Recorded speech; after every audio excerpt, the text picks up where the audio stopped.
મિત્રો નમસ્કાર, નરેશભાઈ જાદવ બોલું છું.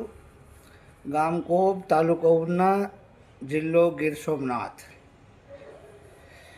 આમ આદમી પાર્ટીની સભાઓ જબરજસ્ત થઈ રહી છે અને કોળી સમાજના લોકો ખૂબ જ હજારોની સંખ્યામાં જોડાઈ રહ્યા છે. તો ક્યાંક ને ક્યાંક કોળી સમાજ છે એ આમ આદમી પાર્ટીને સપોર્ટ કરે. પટેલ સમાજ છે એ મુખ્યમંત્રી બને અને દલિત સમાજ છે એ મતદાન રાખવામાં આવેલ છે, મતદાન કરવામાં અને પ્રચાર કરવામાં રાખેલ છે. તો મિત્રો, જે બ્રિજરાજ સોલંકી ગઈકાલની સભામાં, આમ આદમી પાર્ટીની સભામાં બ્રિજરાજ સોલંકી અમરેલીની સભામાં જે ગઈકાલના ભાષણ મેં સાંભળ્યું, બાબા સાહેબ આંબેડકરની વ્યાખ્યાઓ કરે છે અને મોટી મોટી અવાજ કાઢીને અને એકદમ દમદાર તાકાતથી અવાજ કરી અને બાબા સાહેબનું નામ લઈ અને આપણા ભીમરાવ આંબેડકર બાબાનું જે નામ લઈને જોર જોરથી ભાષણોની અંદર દેશ સંવિધાનથી ચાલશે, દેશ બાબા સાહેબની કલમથી ચાલશે, આ બધી વાતો આપણે સાંભળી ગઈકાલે.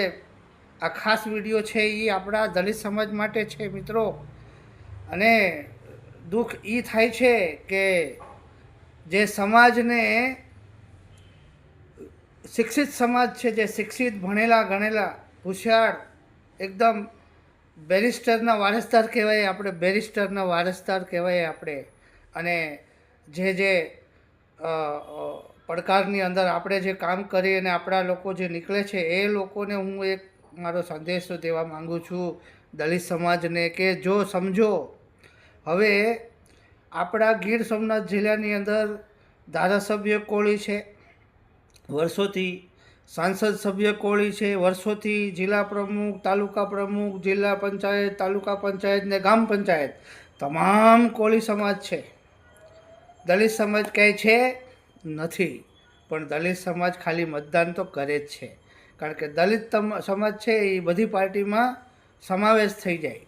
દલિત સમાજ છે એ ક્યારેય પણ આગળ આવવાની કોશિશ નથી કરતો. કોશિશ કરે છે પણ કોશિશ નાકામ જાય છે. કારણ કે 1000 મત હોય એના 3 ભાગ પડે. એક બીજેપીમાં જાય, એક કોંગ્રેસમાં જાય, એક ઝાડુમાં જાય, એક બીજે ક્યાંક જાય. આડાવડા ભાગતા રહેતા હોય બધા લોકો. એટલે અત્યારે જે આમ આદમી પાર્ટીની અંદર જે કોળી સમાજ અત્યારે જે મજબૂત બની રહ્યું છે,